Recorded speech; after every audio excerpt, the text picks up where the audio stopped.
Sulastri Irwan akhirnya bisa bernapas lega setelah Polda Maluku Utara memutuskan meloloskan dirinya. Sebelumnya Sulastri dinyatakan tidak lolos karena faktor usia. Namun yang menjadi viral karena Sulastri mengaku dinyatakan gugur setelah mengikuti semua tahapan dan mendapat peringkat 3 di Pantuhir. Tak hanya Sulastri, Rohima Melani Hanafi, casis Bintara yang semula menggantikan Sulastri juga dinyatakan lolos.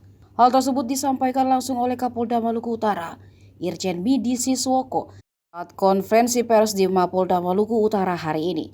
Acara tersebut dihadiri para peserta serta keluarga Sulastri. Ia menyatakan bahwa hal tersebut bukan kesalahan anggota atau panitia, melainkan merupakan kesalahan pimpinan. Oleh karena itu, selaku Kapolda Maluku Utara, ia menyampaikan permintaan maaf kepada Sulastri dan keluarga besarnya. Sulastri dan Hanafi akan mengikuti pendidikan Polwan pada bulan Februari 2023. Sebelumnya, Sulastri, wanita kelahiran 4 Juni 1999 tersebut, telah dinyatakan lulus Polwan pada 2 Juli 2022. Ia menduduki peringkat ketiga dan mewakili Polres Kepulauan Sula. Sulastri dinyatakan lulus pada sidang terbuka penetapan dan pengumuman kelulusan yang dibacakan panitia Polda Maluku Utara.